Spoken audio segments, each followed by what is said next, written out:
በጣም ነው የሚበርደው። አሁን ደግሞ ፀሐይ ብቅ አለች ከፊት ለፊቴ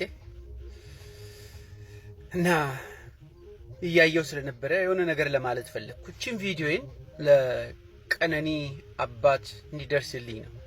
ለእናት ለአባት እንዲሁም ዲያስፖራ ውስጥ በዚህ ጉዳይ ስትቃጠሉ የነበሩ ወንድሞች፣ ወገኖች፣ እውነተኛ ኢትዮጵያውያን የሰው ልጅ በሙሉ በእርግጥ በብልጽግና ዘመን ኢትዮጵያ ውስጥ ጀስቲስን መጠበቅ፣ ፍርድ መጠበቅ ከሲኦል መንደር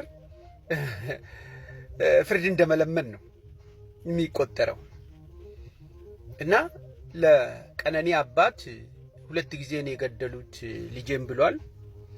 ልጅ ያለው ሰው፣ ቤተሰብ ያለው ሰው፣ ለሰው ልጆች ፍቅር ያላቸው ሰዎች፣ ጀስቲስን የሚፈልግ ህብረተሰብ በሚገባ ይሰማል፣ ይረዳል። ምንም ማጽናኛ ቃላት የለውም ለዚህ ጉዳይ። ብዙ ጊዜ አሰቃይተው ልጅቷን በቁም ብዙ ጊዜ ከገደላት በኋላ እንደገደላት ከዚህ በፊትም ተናግሬያለሁ። ምንም ዳውት የለም። የሚያንገበግበው ግን የሄደው ልጁ ተፈቶ በአሁኑ ሰዓት በነገራችን ላይ ደመላሽ ጋር መሄዱ አይደለም። ለምሳሌ አንድ ሰው እኮ የሆነ ነገር ሲሳካለት ስለት ያስገባል፣ ሄዶ ይገብራል እና ደመላሽ ጋር መሄዱ አይደለም። አሁን እየተናገረ ያለው ምንድን ነው? ዶክተሩ ነው ያስፈታ ብሎታል እና ቢሄቭ አድርግ የምትሰራው ስራ አለ ብሏል። ምንድን ነው የሚቀጥለው ሚሽን? እሱ ራሱን የተናገረው ምን እንደሚሰራ እናቅ። የሚቀጥለው እዛ ዲቴል ውስጥ አንገባም። የምንነግራችሁ ግን ለዚህ ቤተሰብ፣ ለቀነኒ ቤተሰብ የምንነግራችሁ ግን ብቻችሁን አይደላችሁም። ታዋቂ ስለሆነች ብቻ ነው እንጂ እናንተ ብቻችሁን አይደለም። መላው የኢትዮጵያ ሕዝብ ያለ ፍርድ ነው ያለው በአሁኑ ሰዓት። ገዳዮቹ በደንብ ይታወቃል። ማነው የገደለው? ምን ግልጽ አይደል እንዴ? በግድያቸው እጃቸውን ያጨማለቁ ያሉ አንደኛ አሁን ጉዲፈቻው አብይ የሚባለው ተንከሲስ በሽተኛ ነው። ቀጥሎ ደግሞ ትዕዛዙን የሚቀበሉት ደመላሽ ወልደ ሚካኤል ይባላል። አጫሉን እኮ በስብሰባ ቁጭ ብሎ ወስኖ ጉዳዩን እንዲያስፈጽም ትዕዛዝ የሰጠው አስገድሎ እንደ ውሻ የጣለው ደመላሽ። በተደጋጋሚ እንደነገርኳችሁ ደመላሽን በብዙ ጊዜ አግኝቼዋለሁ። በተለይ ሲዋሸኝ ሁሉ አምነው ነበር። በጣም በለማና በወቅቱ ድንጋጤ በተፈጠረብን ጊዜ በለማና በአብይ መሃል ምንድነው የተፈጠረው ስለው እግዚአብሔርን ምስክር አድርጌ ነው ነግራችሁ፣ ቃል በቃል የፈጠረኝ እግዚአብሔር ምስክሬ ነው ያለኝ ደመላሽ እንደዚህ ነው። ሁለቱ በጣም ስለሚዋደዱ በመሐከላቸው አንገባም ብሎ ነው የሸበበኝ። አይኑን እያየሁት ነው የጠየቅኩት። በዛ የተነሳ ደግሞ በብዙ ነገር ለዚህ ሰው በፍጹም አልጠረጥረውም ነበረ። ነፍሰ ገዳይ መሆኑን በፍጹም አንዳችም በቃ አከራከራለሁ እስከ ቅርብ ጊዜ ድረስ። እንደውም 100% ግን አጫሉን አስገድለው እንዳስጣለው ሳቅ። አሁን ደግሞ ይሄ ነፍሰ ገዳይ ሄዶ ምን ስለ ብልጽግና ስበክ ነው የሚለው፣ ሌሎችም የምትገላቸው ሰዎች አሉ ነው የሚለው። ስለዚህ እሱ አይደለም ያስፈታው፣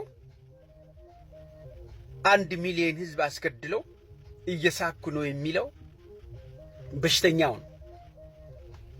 ወደ ኋላ የሚያነቡት ብልጽግናዎች ህዝብ በረሃብ በመከራ ለምንድን ነው የምንደጋግመው? አዋጩ ትግል ብቻ ነው። እስከ መጨረሻው የኢትዮጵያ ህዝብ በአንድነት ቆሞ ይታገላል። ይሄ ህዝብ አንድ ላይ እስካልታገለ ድረስ የተራ ጉዳይ ነው። እንዲሁ ገና እኮ አሁን ያለው መከራ አልበቃም ብሎ ምንድነው የፈለገው? አንድ አዋጭ መንገድ የፈለገው ጠቅላላ ህዝቡ እንዲንበረከክ በረሃብ በጠኔ የዕለት ዕለት ምግቡን እንዲያስብ እንጂ ወይ መከራ በስቶ እጅ ለእጅ ተያይዞ ወጥቶ ይህን ሰውዬ መንቀል፣ ካልሆነም ደግሞ በጠኔ የተመታ ጸጥ ረጭ ማለት። ትግሉን ማየት አንዱ በጋራ እስካልታገልክ፣ ለዶክተር ብቻ ከተውክ፣ ለመንግስት ሰራተኛ ብቻ ከተውክ፣ ለፖሊሱ ብቻ ከተውክ፣ እድል ምንድነው? አይቻልም። በተናጥል የምታሸንፈው ነገር አይደል። ስለዚህ በጋራ አንድ ላይ ቆመ አንድ ቀን ከዛ በኋላ ምንድነው በሙሉ ፈጅቶ አይጨርስም ያለው ይሄ ነው። ስለዚህ እኔ በእርግጠኝነት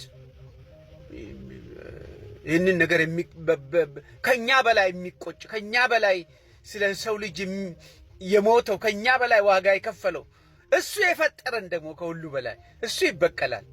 በዛ በጣም ጽናናል። ስለዚህ ለቀነኒ ቤተሰቦች ብቻችሁን አይደላችሁ፣ መጽናናት ነው።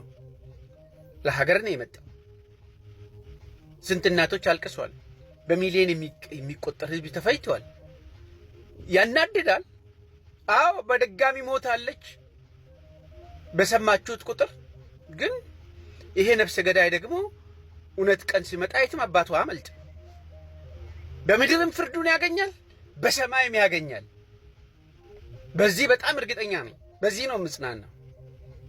ኢትዮጵያ ውስጥ ለውጥም ከመጣ የትኛውም የዓለም ክፍል ሄዶ መኖር አይችልም። በየትኛውም የዓለም ክፍል ይታወቃል። የትም አያመልጥም። በእርግጠኝነት ብዙ ወንድሞች ብዙ እህቶችን አፍርታለች በዓለም ዙሪያ ቀነኒ። በአሁኑ ሰዓት ሁሉም በያለበት ሀገር ሎጅ ያደርጋል ይህ ሰውዬ ክሪሚናል እንደሆነ። ስለዚህ ስደት ሄዶ አይኖርም። ከሱ ጋር ዛሬ አንድ ሰው ደግሞ ኦሮሞ አይደለህም ይላል። በእርግጠኝነት ጽፌዋለሁ ቅድም በጣም ስለተናደድኩ ከብልጽግና ጋር ኦሮሞ ከሚሆን ኢቭን ከብልጽግና ጋር ከምቆም አሁን መሞት ይሻለኛል። ይህን ደግሞ ማምነው እግዚአብሔር ያውቃል። አሁን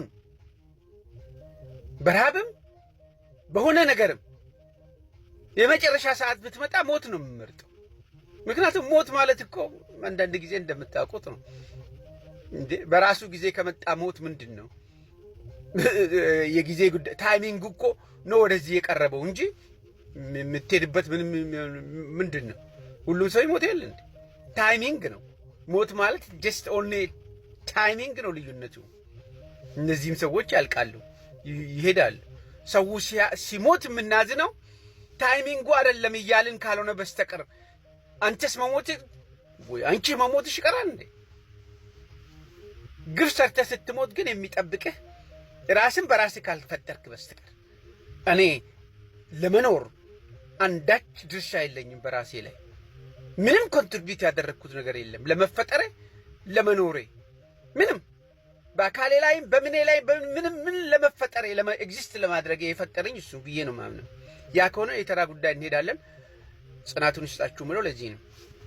ገዳዮቹ በአሁኑ ሰዓት አብይ የሚባለው በሽተኛ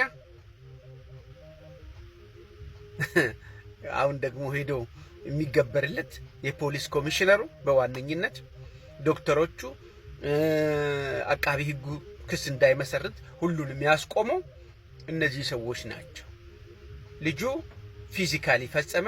በእሳቤ ደረጃ ግን አሁን በቀንደኝነት አብይ ደመላሽ ጎሳዬ ነው አንዱ ዓለም ምናምን የሚባለው ሳጥናኤል ሰካራም ነፍሰ ገዳይ የጊዜ ጉዳይ ነው። እናንተም ትሞታላችሁ፣ የሷም ደግሞ ደም ይከፈላል። ሶስቱም ገዳዮች ናቸው።